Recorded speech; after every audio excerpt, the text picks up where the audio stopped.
भारदस्त मंत्रालय. ज्या दिवशी इथे मंत्रिमंडळ बैठक होणार असते त्या दिवशी तर इथे येणाऱ्या VVIP गाड्या, सरकारी बाबूंची लगबग, पत्रकारांची गर्दी, भेटीसाठी जमणारे इतर आणि नंतर लोकांसाठी होणाऱ्या घोषणा, हे सगळं आपण बघत आलो आहोत. मात्र ह्या आठवड्यात हीच मंत्रिमंडळ बैठक मंत्रालयाच्या 7व्या माळ्याऐवजी थेट 350 किलोमीटर दूर होणार आहे. याच बातमीची अपडेट घेऊन मी सरिता कौशिक तुम्हा सगळ्यांचं 0 आवरमध्ये स्वागत करते. यंदा पावसाची महाराष्ट्रावर अवकृपाच पाहायला मिळाली. बहुतांश भागात पावसानं दडी मारली. याचा सर्वाधिक फटका बसलाय तो मराठवाड्याला. लाखोंचा पोशिंदा असलेला बळीराजा संकटात सापडलाय आणि याच शेतकऱ्याला भक्कम आधार देण्यासाठी उद्या छत्रपती संभाजीनगरमध्ये मंत्रिमंडळाची बैठक पार पडते. नव्या सरकारची पहिलीच बैठक मराठवाड्यात होत असल्यानं मदतीकडे बळीराजाचे डोळे लागले. त्यात सरकारची वीण उसवण्याची वेळ आणली ती ही याच मराठवाड्यातील मनोज जरांगे यांनी. ठिकठिकाणी होणारे मराठा आरक्षणाचे आंदोलन आणि राजकीय नेत्यांवरचा रोष हा सर्वाधिक मराठवाड्यात बघायला मिळतोय. आणि त्यात 17 सप्टेंबर हा आहे मराठवाडा मुक्ती संग्राम दिवस, जेव्हा मराठवाडा हा निजाम राजवट खालसा होऊन भारतात विलीन झाला तो दिवस. उद्या आहे त्याच ऐतिहासिक घटनेचा अमृत महोत्सवी दिवस आणि म्हणूनच 350 किलोमीटरचा प्रवास करून, मंत्रालय सोडून अख्खं मंत्रिमंडळ हे मराठवाड्याच्या छत्रपती संभाजीनगर येथे आपली बैठक घेणार आहे. मात्र या बैठकीसाठी होणारा खर्च, संकटात सापडलेला शेतकरी आणि आजच तिथे झालेला आदित्य ठाकरेंच्या दौऱ्यामुळे बैठकीआधीच राजकारण तापलंय. यावर या बैठकीचे आयोजन करण्यासाठी जी समिती गठीत करण्यात आली त्याचे अध्यक्ष सुधीर मुनगंटीवार हे आपल्याबरोबर असणार आहेतच आणि ते ह्या सर्वावर आपल्याला उत्तर देतीलच ही अपेक्षा आहे.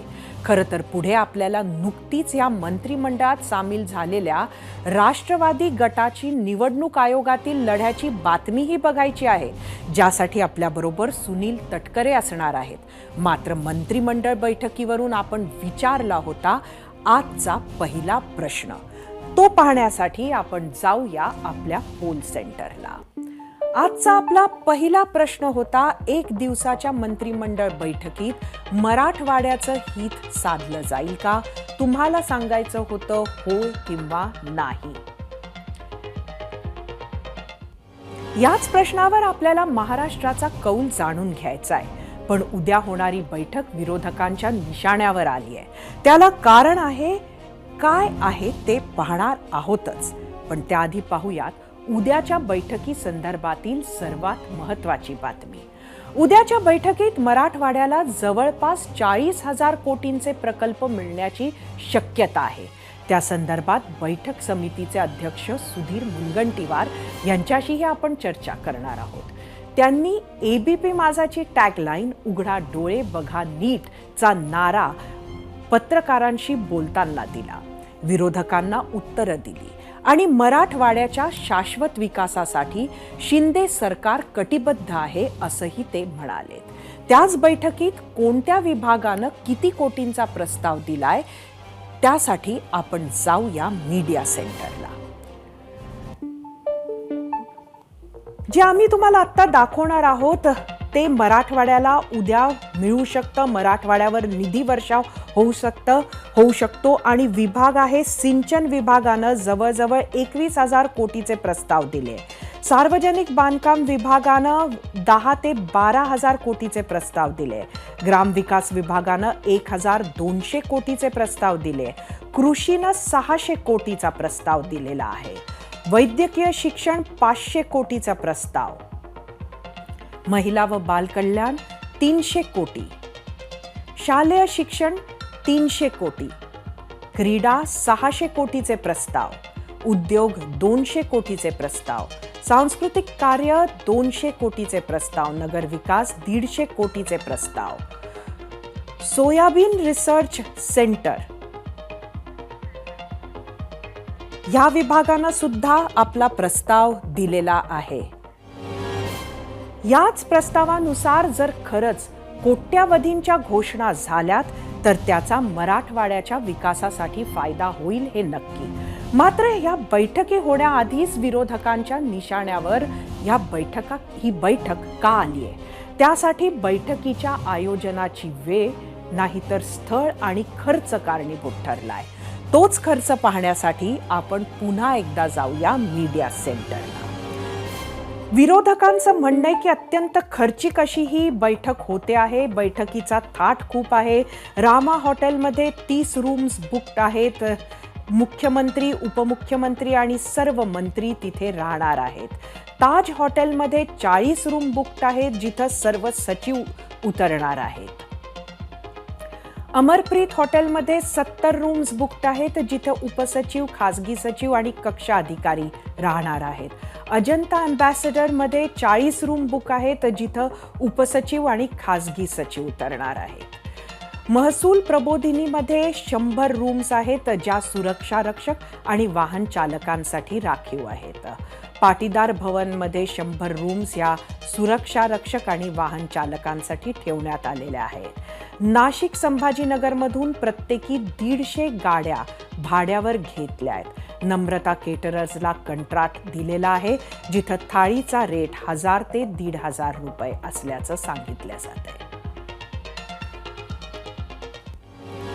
जिथं इंडिया आघाडीच्या बैठकीतील खर्चावर शिंदे फडणवीसांच्या मंत्र्यांनी टीका केली होती, तिथं संभाजीनगरमध्ये होणाऱ्या खर्चावरही आरोप सुरू झाले. तेच आरोप पाहण्याआधी आता तुम्ही टीव्ही स्क्रीनवर माजी मंत्री आदित्य ठाकरेंची दृश्य पाहणार. ते आज छत्रपती संभाजीनगरच्या दौऱ्यावर आहेत. दुष्काळ पाहणी दौऱ्याची सुरुवात करत असतानाच आदित्य ठाकरेंनी उद्या होणाऱ्या बैठकीवरही आरोप केले. फक्त आदित्य ठाकरेच नाही तर त्यांच्यासोबत खासदार संजय राऊत, विधान परिषदेचे विरोधी पक्षनेते अंबादास दानवेंनीही टीका केली आहे. त्यांच्यासोबत आणखी विरोधी नेत्यांनी सुद्धा बैठकीच्या खर्चावरून भरपूर टीका केली आहे. ती पाहूयात. 5 स्टार हॉटेलमध्ये बसून अशा प्रकारच्या मागास विभागातल्या बैठका होत नाहीत. तुम्ही आमच्यावर टीका करता ना, याने घरी बसून राज्यकारभार केला. ते सरकारी घर होतं, ते शासकीय जागा होती, तो करोनाचा काळ होता, जागतिक नियम होता, घरी बसून काम करा. जो बायडनपासून मोदींपासून बरं का ते उद्धव ठाकरेंपर्यंत तो नियम पाळला गेला, म्हणून ते घरी होते. ते 5 स्टारला जाऊन त्याने बैठका घेतल्या नाहीत कधी. बैठक ही 3 तासाची आहे. त्यानंतर ते प्रेसशी बोलतील मुख्यमंत्री, त्यानंतर आम्ही परत बोलू. तुम्ही किती खोटं बोलताय आम्हाला ऐकायचं आहे.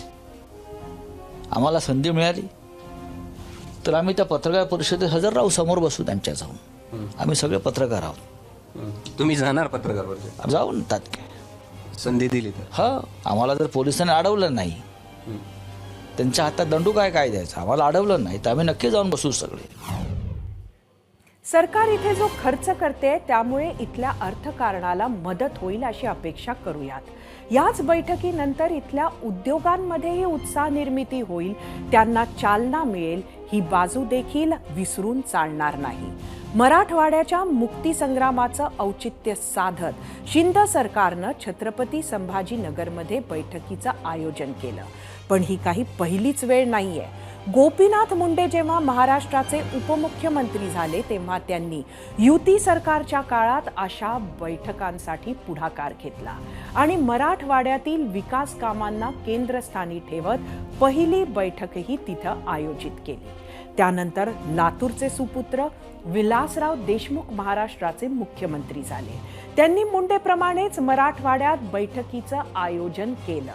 याशिवाय अशा किती बैठका झाल्यात आणि त्यात कोणकोणते निर्णय झालेत पाहूया टीम 0 आवरनं केलेल्या रिसर्च रिपोर्टमध्ये.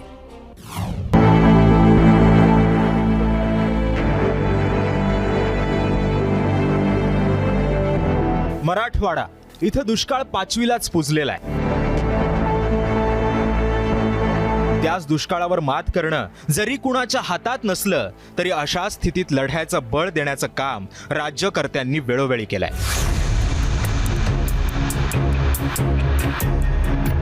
मंत्रिमंडळानंही त्यासाठी विशेष बैठकांचं आयोजनही केलंय. खरं तर दुष्काळ काळात सगळेच नेते राजकीय दौरे करतात, मात्र सरकार म्हणून भूमिका घेण्यासाठी अवघं मंत्रिमंडळ मराठवाड्यात नेण्याची सुरुवात 90च्या दशकात झाली. राज्यात युतीचं सरकार होतं. याच युती काळामध्ये उपमुख्यमंत्री गोपीनाथ मुंडेंनीही या बैठकीसाठी पुढाकार घेतला. त्यानंतर 2008 साली विलासराव देशमुख मुख्यमंत्री असताना मराठवाड्यात मंत्रिमंडळाची बैठक झाली. पुढे 2014 साली देवेंद्र फडणवीस मुख्यमंत्री झाले.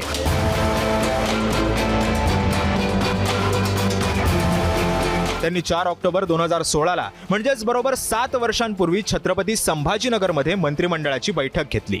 त्याच बैठकीमध्ये मराठवाड्यासाठी 49,248 कोटींच्या पॅकेजची घोषणा झाली. मात्र 7 वर्षांनंतर यातले अनेक प्रकल्प अजूनही रखडलेलेच आहेत.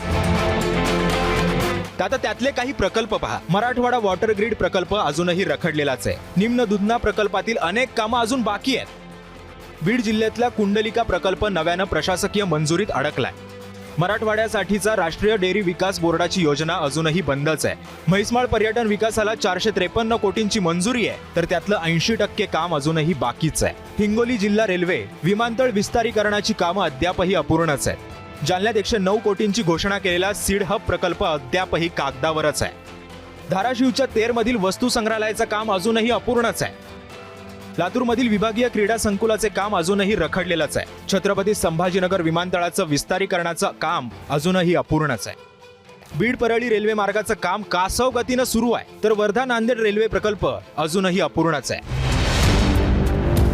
असं असतानाही उद्या 7 वर्षांनंतर पुन्हा एकदा छत्रपती संभाजीनगरमध्ये शिंदे सरकारनं मंत्रिमंडळाची बैठक आयोजित केली आहे आणि त्यासाठी तयारीही सुरू करण्यात आली आहे. जुनी आश्वासनं तर आहेतच, मात्र त्याशिवाय उद्याच्या आयोजनावरूनही विरोधक चांगलेच आक्रमक झाले. 2016ला ज्यावेळेस देवेंद्र फडणवीसांचं मंत्रिमंडळ होतं त्यावेळेस 41,000 कोटी रुपयाचा एक कालबद्ध कार्यक्रम देवेंद्र फडणवीसांच्या रूपानं या महाराष्ट्र सरकारने जाहीर केलेला होता. या 41,000 कोटीच्या कालबद्ध कार्यक्रमाची जर यादी वाचली तर याच्यातलं 1%, 2% काम सुद्धा मागच्या 8 वर्षात झालेलं नाही. त्यातच उद्याच्या बैठकीत कोट्यवधींच्या घोषणांचीही शक्यता वर्तवण्यात आली आहे. काही कोटींच्या प्रस्तावांचीही माहिती देण्यात आली आहे आणि त्याच घोषणा करत असताना जुन्या घोषणा कशा पूर्ण करता येतील हे स्पष्ट करण्याचीही आव्हानं शिंदे सरकारसमोर असणार आहेत. 0 आवर ABP माझा.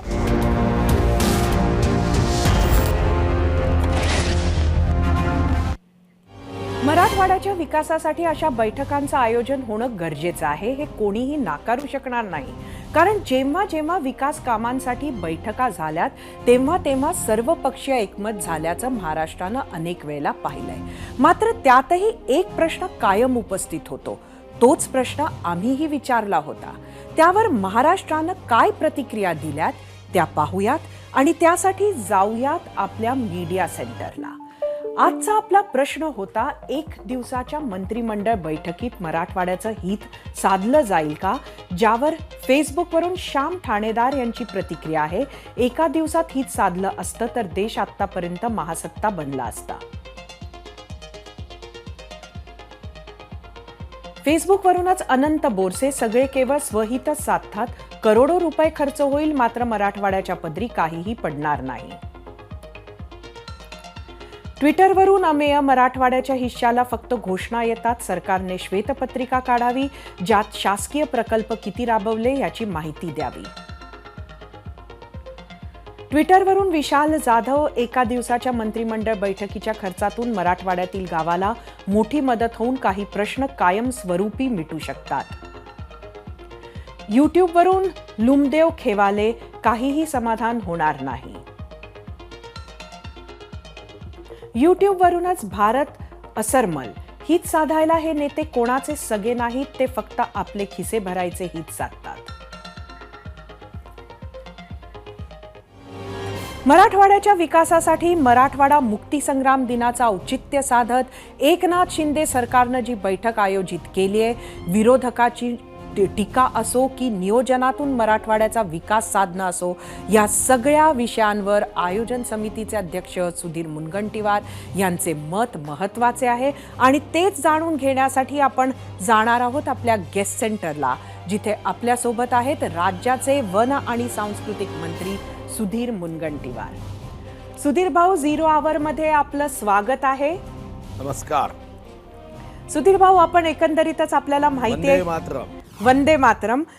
एकंदरीतच आपण बघितलं की आरोप होत आहेत मंत्रिमंडळाच्या बैठक आणि खर्चाबद्दल. काय म्हणाल? आरोप करणारे जे लोक आहेत ते कोण आहेत? हे सत्तांध लोक आहे. यांना सत्ता गेल्याचं प्रचंड दुःख आहे. विरोधी पक्षाचे नेते तर मराठवाड्याचेच आहे. 2014 पासून 19 पर्यंत त्यांचा पक्षही आमच्यासोबत होता. जेव्हा ते रेल्वेच्या प्रश्नाबद्दल बोलतात तेव्हा मग आश्चर्य वाटतं. ते खातं तर परिवहन विभागात होतं. दुसरा प्रश्न की काही लोक कारण नसताना भ्रम निर्माण करण्यासाठी मराठवाड्याच्या अमृत महोत्सवी वर्षाच्या निमित्त होणाऱ्या मंत्रिमंडळाच्या बैठकीबद्दल ज्या शब्दांचा, ज्या टीकेचा उपयोग करतात, तो मंत्रिमंडळावरची टीका नाही, तो मराठवाड्याच्या जनतेचा अवमान आहे. नागपूरमध्ये आपण अधिवेशन घेतो. नागपूरमध्ये स्थायी स्वरूपाच्या व्यवस्था आपण उभ्या केल्या. पण दुर्दैवाने मराठवाड्यामध्ये अधिवेशन घेताना या स्थायी स्वरूपाच्या व्यवस्था नाहीत. इथं मंत्र्यांच्या साठी निवासस्थानं नाही आहेत. आणि मग यासाठी एकत्रितपणे विचार व्हावा या दृष्टीने इथं व्यवस्था नसल्याने हॉटेल्सच्या व्यवस्थेचा उपयोग करावा लागतो. नक्की सुधीर भाऊ, आता आपण मला म्हणता प्रश्न आहात पडतो, हे समजण्यासारखं आहे. मात्र एक जो त्याहूनही महत्त्वाचा मुद्दा आहे, कारण उद्या तुमच्याकडे खूप अपेक्षेनं या मंत्रिमंडळ बैठकीकडे मराठवाड्याची जनता बघते आहे. मात्र दुसरीकडे हाही आरोप होतो आहे की 8 वर्ष आधी 41,000 कोटींचा एक आराखडा बनवण्यात आला होता आणि त्यातले 1 किंवा 2 किंवा 3% इम्प्लिमेंटेशन झालेलं आहे. त्यामुळे उद्याच्या घोषणांवर किती विश्वास ठेवायचा हा त्यातनं प्रश्न आहे. तर या आरोपातील तथ्य काय? आरोपामध्ये तथ्य नाही. हे कामं थांबवणारे कोण आहे? हे विरोधक. म्हणजे आज जे विरोधात आहे. मला सांगा, मराठवाडा वैधानिक विकास मंडळ, मी विधानसभेत विषय मांडला की मराठवाडा वैधानिक विकास मंडळ झालंच पाहिजे, विदर्भ वैधानिक विकास मंडळ झालंच पाहिजे. थांबवणारे कोण होते? माजी मुख्यमंत्री उद्धव ठाकरेजी. मराठवाडा वॉटर ग्रीड देवेंद्रजीच्या नेतृत्वामध्ये दर 4 वर्षात मराठवाड्याला कमीत कमी 2 आणि जास्तीत जास्त 3 वर्ष दुष्काळाचा सामना करावा लागतो. आणि म्हणून या ठिकाणचे सर्व नेते, या नेत्यांची मागणी होती की कच्छ, गुजरात सारखा आपण वॉटर ग्रीड करावं. मला आठवतं की मी स्वतः माननीय बबनराव लोणीकर यांच्यासोबत वॉटर ग्रीडसाठी अधिकाऱ्यांना घेऊन गेलो. माननीय देवेंद्रजींनी मराठवाड्याच्या विकासाकरता स्वतः जातीने मुख्यमंत्री म्हणून लक्ष दिलं. आम्ही वॉटर ग्रीड तयार केलं. उद्धवजी जनादेशाचा अवमान करत खुर्चीच्या प्रेमापोटी त्यांनी जनतेचा अवमान केला. मुख्यमंत्री झाले. निर्णय काय केला? तर मराठवाडा वॉटर ग्रीड रद्द केला. आणि हे आता विकासावर सांगणार. यावर्षी मराठवाडा मुक्ती संग्रामाचा अमृत महोत्सवी वर्षाच्या निमित्ताने सन्माननीय एकनाथ शिंदेजी, सन्माननीय देवेंद्रजी आणि सन्माननीय अजितदादा या सर्वांनी एकत्र येऊन निर्णय केला की आपण मराठवाड्याच्या संदर्भामध्ये मंत्रिमंडळाची बैठक घेऊ. आणि मंत्रिमंडळाची बैठक जरी 3 तासाची असेल तरी त्याची पूर्वतयारी ही मात्र गेल्या 25 दिवसापासून होते आहे. त्यामुळे काही लोकांचा समज आहे की 3 तासाच्या बैठकीत काय निर्णय होईल. 3 तासाची बैठक ही शेवटचे निर्णय घेण्यासाठी आहे. त्या अगोदर गेले 25 दिवस याची अतिशय सूक्ष्मपणे नियोजन करत पूर्वतयारी केली जाते. उद्या मराठवाड्याला काय मिळणार आहे? कितीचं पॅकेज मिळणार आहे? त्यामध्ये काय प्रोजेक्ट्स मिळणार आहेत? काही तुम्ही सांगू शकता का आम्हाला? हे औचित्यभंग होईल. मंत्रिमंडळाच्या बैठकीचे जे प्रस्ताव असतात ते मंजूर होईपर्यंत अशा पद्धतीने जाहीरपणे सांगणं हे औचित्यभंग आहे. हां, मी एक निश्चित सांगू शकतो की माननीय एकनाथ शिंदेजींच्या नेतृत्वात, माननीय देवेंद्रजींच्या मार्गदर्शनामध्ये आणि अजितदादा यांच्या सूक्ष्म नियोजनात मराठवाड्यामध्ये शिक्षण, सिंचन, या ठिकाणी रोजगार, या ठिकाणी या क्षेत्रामध्ये दुग्धविकास, या क्षेत्रामध्ये जोडधंद्याचा विकास, गृह विभागाच्या माध्यमातून काही संवेदनशील क्षेत्रामधले काही निर्णय, या ठिकाणी रेशीम उद्योगाचे निर्णय, असे काही निर्णय निश्चित होणार आहे. आणि मराठवाड्यामध्ये सिंचन, शेती, शिक्षण, रोजगार, आरोग्य अशा वैशिष्ट्यपूर्ण विषयाच्या माध्यमातून ज्या मराठवाड्यासाठी मराठवाड्यातील जनतेने निजाम हटाव आणि भारत मातेच्या सोबत हे क्षेत्र हा भौगोलिक भाग जावा, हा भौगोलिक भाग जाण्यासाठी जो प्रयत्न केला, या मराठवाड्याला दुर्दैवाने या महाराष्ट्रात या अगोदर 47 वर्ष 2 महिने 1 दिवस काँग्रेसचं सरकार होतं आणि नंतर बैमानी करून 2 वर्ष 8 महिने जे सरकार होतं त्यांनी जी सापत्न वागणूक दिली, त्यातून आज अनेकांचा समज आहे की आम्हाला काहीच मिळत नाही. सुधीर भाऊ, पण मी मी तुम्हाला सांगू आपल्याकडे वेळेचा थोडासा अडचण आहे, बरेच मुद्दे आपल्याला नक्कीच मांडायचे आहेत, पण एक शेवटचा छोटासा प्रश्न मी आपल्याला विचारते की हे जे गेल्या काळातले जे प्रोजेक्ट्स होते ते पूर्ण होऊ शकले नाही, ज्याची कारणं तुम्ही तुमच्या ह्यांना सांगितलीत, पण दुसरीकडे उद्या जे हे प्रोजेक्ट्स घोषित होणार, आता सरकार जी आहे ती निवडणुकीपर्यंत 1 वर्षच उरलेलं आहे. आता या काळामध्ये अशा नव्यानं हाती हे घेतलेले प्रोजेक्ट्स मग पूर्णत्वाला जाऊ शकतील का? पुढची दिशा तुम्ही काय सांगाल? कारण शेवटी 8 वर्ष जी प्रोजेक्ट्स पूर्ण होऊ शकली नाही त्यावर अजून नवीन प्रोजेक्ट्स आलीत तर शेवटी मराठवाड्याच्या हाती काय लागणार?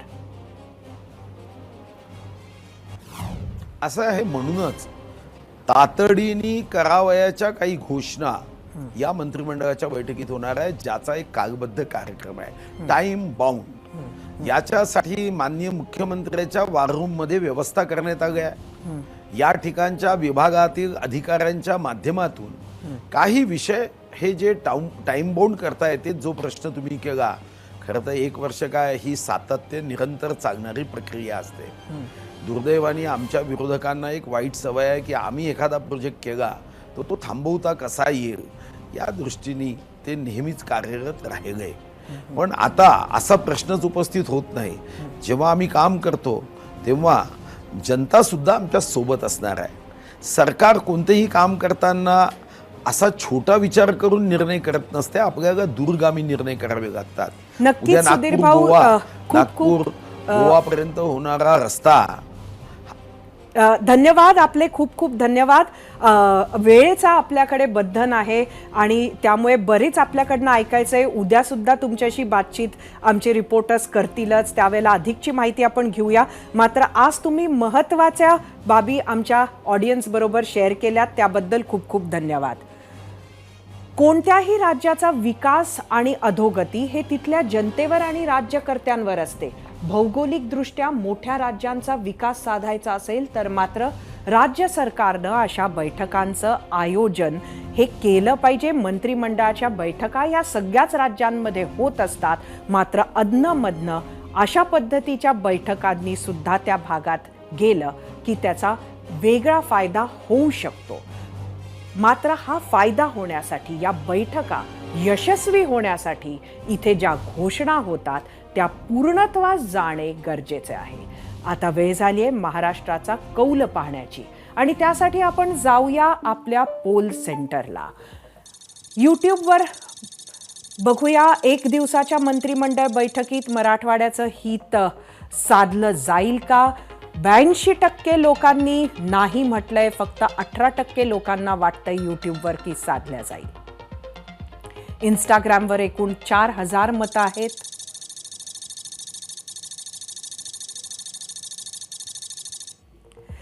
%61 लोकांना इथं नाहीच वाटतंय, 39% लोकांना वाटतंय होय. ट्विटरवर बघूया काय आहे कौल या प्रश्नाला. इथेही 85% लोकांना 85% लोकांना नाही वाटतंय, 15% लोकांना होय वाटतंय. 3.5 लाख चौरस किलोमीटर क्षेत्रफळ, त्याच आधारे देशातलं तिसरं सर्वात मोठं राज्य. याच राज्याचा कारभार हाकण्यासाठी 6 प्रशासकीय विभाग, प्रत्येक विभागाचे आपले वेगवेगळे प्रश्न, वेगवेगळ्या अडचणी, प्रत्येक विभागांमधले संघर्ष, वेगवेगळ्या मागण्या आणि त्यात सोडवण्यासाठी त्यांच्या विकासासाठी आमदारांचं विधिमंडळ आणि त्याला मार्गदर्शन मुख्यमंत्री आणि त्यांचं मंत्रिमंडळ करतं. आणि याच मंत्रिमंडळाच्या बैठकीत महाराष्ट्राच्या विकासाचा आराखडा चर्चिला जातो. त्यासंबंधी घोषणा केल्या जातात. याच घोषणा, त्याची अंमलबजावणी आणि या सगळ्याचा फॉलोअप तुमच्यापर्यंत पोहोचवण्याची जबाबदारी आमची आहे. इतकंच नाही तर यातल्या घोषणाची सरकारला वेळोवेळी आठवणही आम्ही काढून देत राहणार, कारण त्यातूनच महाराष्ट्राचा विकास साधला जाईल आणि आपला महाराष्ट्र विकासाच्या बाबतीत देशाचं नेतृत्व करेल. राजकारण म्हटलं की पाडापाडी, फोडाफोडी ही ओघानं आलीच. सत्तेची खुर्ची मिळवण्यासाठी तर लोकप्रतिनिधींची पळवापळवी ही काही नवी नाही. पण गेल्या वर्षी जूनमध्ये महाराष्ट्राच्या राजकारणातून देशाच्या राजकीय मंचावर एक वेगळंच नेपथ्य उभं राहिलं आणि ते म्हणजे 1-2 लोकप्रतिनिधी नव्हे तर अख्खा पक्षच पळवण्याचं. याची सुरुवात झाली ती शिवसेनेतून आणि ती लागण राष्ट्रवादी काँग्रेस पक्षालाही झाली. आता मोठी बातमी ही की या नेपथ्याचा पुढचा अंक 6 ऑक्टोबरला निवडणूक आयोगाच्या दारात रंगणार आहे. मग यातून बाहेर पडत अजित पवार आणि समर्थक आमदारांनी विठ्ठल पांडुरंग म्हणत म्हणत शरद पवारांकडे पाठ फिरवली आणि सत्तेत विराजमान असलेला भाजप पक्ष आणि शिवसेना शिंदे गटाचा हात धरला. पुन्हा उपमुख्यमंत्री पदाची शपथ घेत अजित पवारांनी वेगळा विक्रम तर केलाच, पण ज्या काकांचा हात पकडून राजकारणाचा कित्ता गिरवला त्या काकांच्या विरोधातच बंडाचा झेंडा उगारला. अजित पवारांनी राष्ट्रवादी काँग्रेस पक्षाचे आपणच राष्ट्रीय अध्यक्ष असल्याचं सांगत संपूर्ण पक्षावरच दावा केला. राजकारणातील चाणक्य अशी ओळख असलेल्या शरद पवारांनी आपल्या म्हणजेच सत्तेच्या बाजूला यावे यासाठी प्रयत्न अजित पवार करत होते, पण पुतण्याचे प्रयत्न यशस्वी झाले नाही. शरद पवारांनी आपला पक्ष चिन्ह राखण्यासाठी कंबर कसली. शरद पवार गटाकडून अजित पवार गटाचे सर्व दावे फेटाळण्यात आल्याचं कळतंय. तसंच पक्षात फूट पडलेली नसून शरद पवारच अध्यक्ष असल्याबाबत वारंवार सांगण्यात येत आहे. असं असलं तरी निवडणूक आयोगानं राष्ट्रवादीत फूट पडल्याचं मान्य केल्याचंच दिसून येत आहे. त्यामुळे राष्ट्रवादी काँग्रेसमधल्या अजित पवार आणि शरद पवार गटाला सुनावणीसाठी बोलवण्यात आलंय.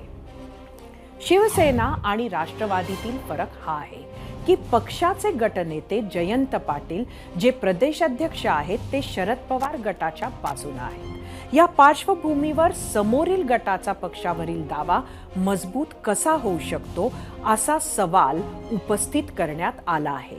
एक प्रकारे निवडणूक आयोगातील लढाई ही गांभीर्यानं सुरू झाली आहे आणि याच घडामोडींवर आम्ही विचारला होता आजचा दुसरा प्रश्न. तो बघण्यासाठी जाऊया आपल्या पोल सेंटरला. राष्ट्रवादी फुटीची 6 ऑक्टोबरला सुनावणी आहे. कोणाच्या हातावर निवडणूक आयोग घड्याळ बांधणार? तुम्हाला सांगायचं होतं शरद पवार की अजित पवार? सध्या तरी आमदारांचं संख्याबळ अजित पवार यांच्या गटाकडे असल्याचं दिसून येत आहे. शिवसेनेप्रमाणे आयोगानं निर्णय घ्यायचं ठरवलं तर अजित पवारांना घड्याळ चिन्ह मिळू शकतं.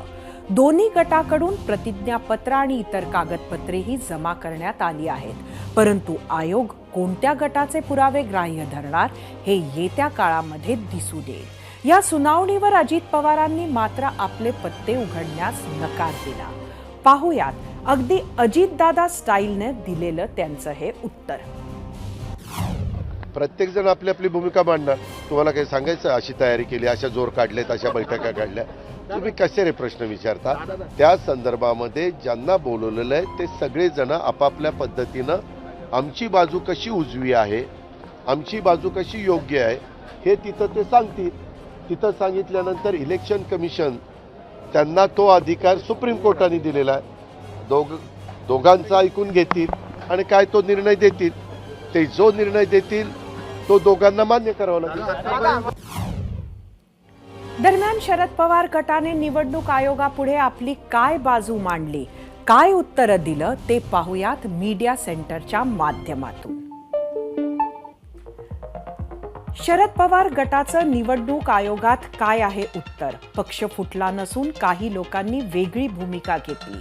शरद पवार हेच राष्ट्रवादी काँग्रेसचे अध्यक्ष. पदाधिकाऱ्यांचं शरद पवार यांच्या नेतृत्वाखाली काम सुरू आहे. 9 मंत्र्यांविरोधात शरद पवार गटाची याचिका आहे. 31 आमदारांच्या विरोधातही अपात्रतेची याचिका आहे. अजित पवार गटाने केलेले दावे शरद पवार गटानं फेटाळले आहे असं कळतंय.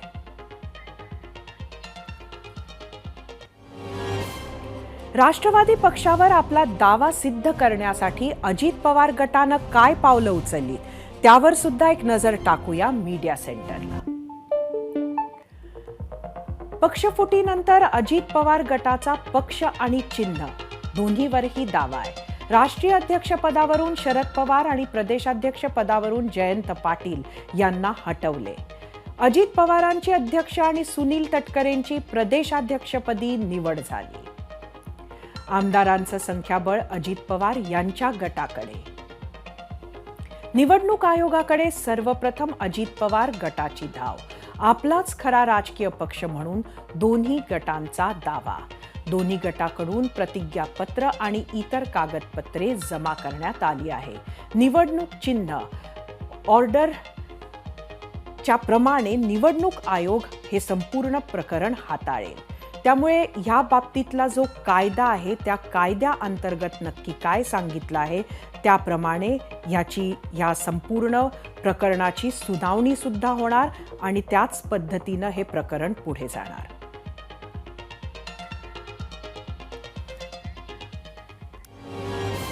खरं तर शिवसेनेचे राजकीय युद्ध हे प्रत्येक दिवशी प्रत्येक तासाला पडद्यावर दिसत होतं. मात्र राष्ट्रवादीचे दोन्ही गट हे आपलं राजकारण पडद्यामागेच ठेवत होते.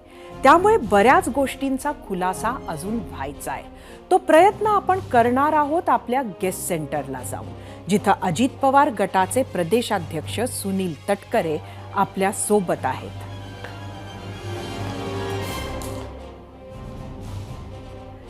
तटकरेजी, परत एकदा एबीपी माझाच्या 0 आवरमध्ये आपण आलात. आपलं स्वागत आहे. एकंदरीत 6 तारखेकडे सगळ्यांचंच लक्ष आहे, सगळ्यांनाच कुतूहल आहे. काय सांगाल? निवडणूक आयोगासमोर सुनावणी आहे. मला आताच माहिती मिळाली की राष्ट्रीय निवडणूक आयोगाने या संदर्भातली 6 तारखेला सुनावणी त्या ठिकाणी नक्की केलेली आहे.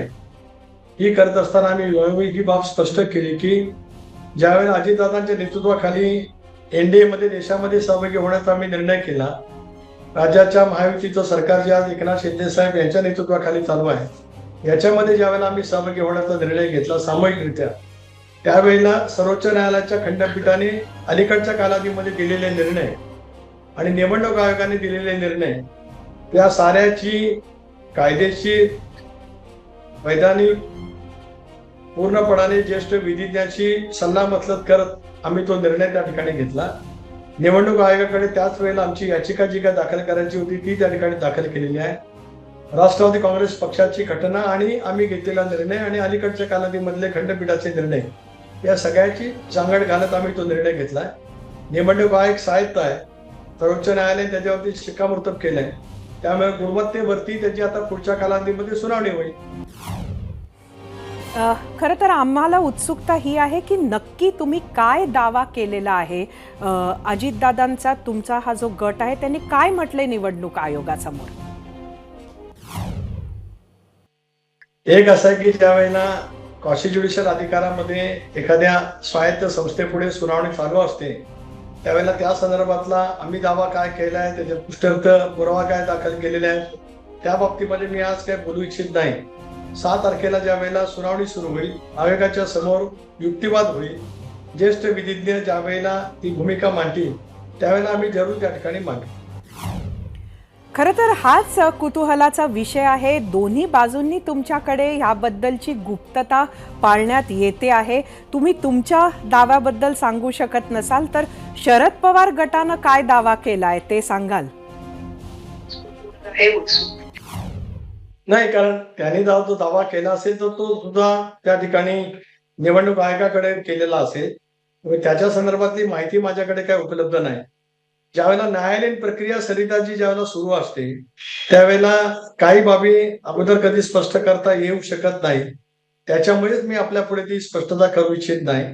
ते करणंही उचित ठरणार नाही. न्याय व्यवस्थेच्या दृष्टिकोनातून सुद्धा उचित ठरणार नाही. आमच्या भूमिकेसाठी सुद्धा ते आज या ठिकाणी व्यक्त करणं उचित होणार नाही. म्हणून 6 तारखेला ज्यावेळेला युक्तिवाद होईल त्यावेळेला त्या युक्तिवादामध्ये काय काय आलं ते कदाचित त्यावेळेला स्पष्ट होईल.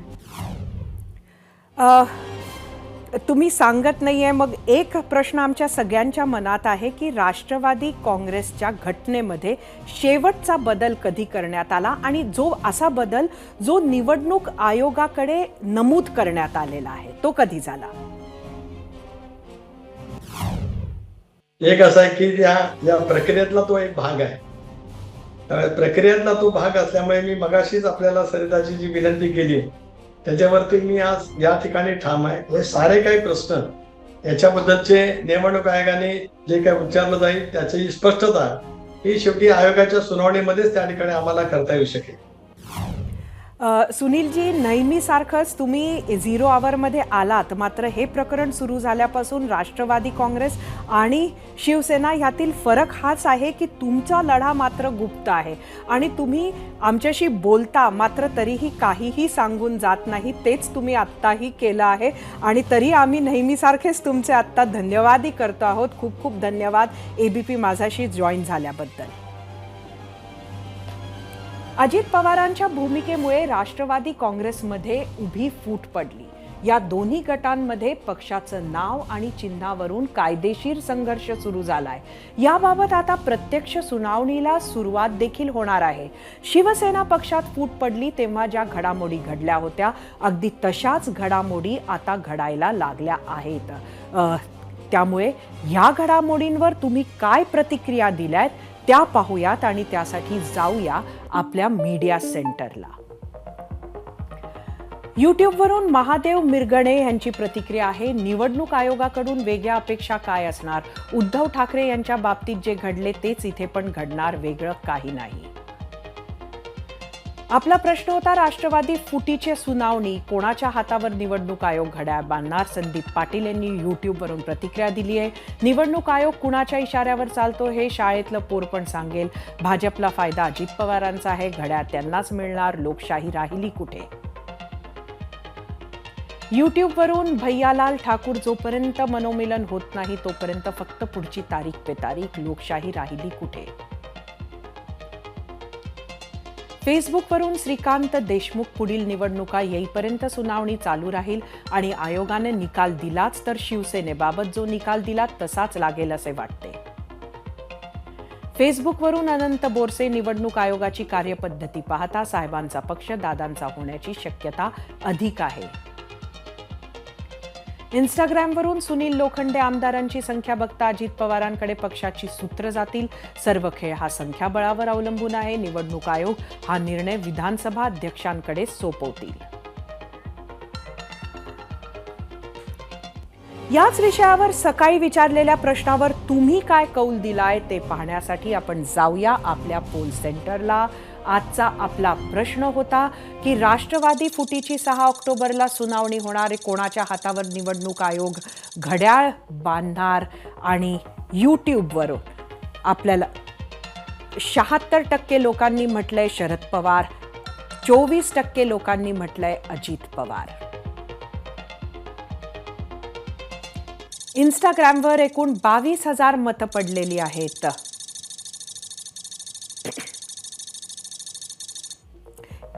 71% लोकांनी म्हटलंय शरद पवार, 29% लोकांनी म्हटलंय अजित पवार. या राजकीय खेळामुळे मग गेल्या वर्षी भाजपनं शिवसेनेत मोठी फूट पाडण्यात यश मिळवलं. वैधानिक पातळीवर जो लढा दिला त्याची तशीच पुनरावृत्ती होण्याची चिन्हे दिसू लागली आहेत. आपल्या मागे आमदार आहेत असा दोघांचाही दावा असला तरी त्यांना ते सिद्ध करावं लागेल हे उघड आहे. एकनाथ शिंदेंनी 40 आमदारांना सोबत घेऊन उद्धव ठाकरेंची साथ सोडली तेव्हा आम्हीच खरी शिवसेना असा दावा केला होता. आताही अजित पवारही शिंदेंच्याच पावलावर पाऊल टाकत तसाच दावा करतायत. अर्थातच शिंदे गटाला निवडणूक आयोगानं दिलेली मान्यता आणि बहाल केलेलं धनुष्यबाण निशाणी हे मुख्य कारण आहे. राष्ट्रवादी काँग्रेस पक्षाची सूत्रे कोणाकडे हा वाद कायद्याच्या पातळीवर लढला जाणार हे खरंय, परंतु अंतिम फैसला राज्याची जनताच करणार हेही तितकंच खरंय. नक्षली, माओवादी हे शब्द ऐकले की डोळ्यासमोर उभे राहतात जंगलात राहणारे, बंदूक घेऊन फिरणारे, अनेक निष्पापांचे बळी घेणारे, हिरवा युनिफॉर्म घालून आपले स्वतःचे शासन आणि प्रशासन जंगलातील गोरगरिबांवर चालवणारे लोक. आता याच मंडळींच्या आश्रयाखाली थेट गांजा तस्करी होते आणि हा गांजा पोहोचतोय राज्याच्या राजधानी मुंबईत. हे ऐकून तुम्हाला आश्चर्य वाटेल, पण हे आम्ही म्हणत नसून पोलीस सांगत आहेत. गडचिरोली जिल्ह्यातील नक्षल प्रभावित धानोरा तालुक्यात आहे मुरुमगाव. तिथे पोलिसांनी 138 किलो गांजासह 20 लाखांचा मुद्देमाल आत्ता जप्त केलाय. यातली धक्कादायक बाब म्हणजे हे अंमली पदार्थ मुंबईला जाण्यासाठी आले होते ओडिशामधून. ओडिशा ते मुंबई जाण्याचे इतर पर्याय सोडून गडचिरोलीच्या निर्जन भागातील कच्च्या रस्त्यांची निवड या ड्रग तस्करीसाठी करण्यात आली होती. त्याला कारणच नक्षलवाद्यांचा अँगल आहे असं पोलीस सांगतायत. या प्रकरणी अटक करण्यात आलेले उमर फैयाज, राकेश वरपेटी आणि शाहबाज खान हे तिघेही मुंबईचे रहिवासी आहेत हे विशेष. सुरुवातीला नक्षलवाद्यांना तेंदूपत्ता आणि बांबूच्या व्यापारातून मोठी खंडणी मिळायची. तेंदूपत्ता आणि बांबू तोडकाम करणाऱ्या कंत्राटदारांकडून ही खंडणी वसूल केली जायची. मात्र पेसा कायदा लागू झाल्यानंतर तेंदूपत्ता आणि बांबू तसंच वधित संपत्तीचे सर्व अधिकार ग्रामसभेला मिळाले. त्यामुळे तेंदूपत्ता आणि बांबू मधून नक्षलवाद्यांना मिळणारी खंडणी थोडी कमी झाली. त्यामुळेच नक्षलवाद्यांनी इतर स्रोत शोधायला सुरुवात केली आणि आपलं लक्ष गांजा आणि अफूच्या व्यापाराकडे वळवलं. त्यामुळेच गडचिरोली जिल्ह्यात ज्या काही गांजा विरोधी कारवाया होत आहेत त्याचं कनेक्शन मलकानगिरी सोबत असल्याची दाट शक्यता वर्तवली जाते. 0 आवरमध्ये आता आपण इथेच थांबूया. पाहत रहा एबीपी माझा. एबीपी माझा, उघडा डोळे बघा नीट.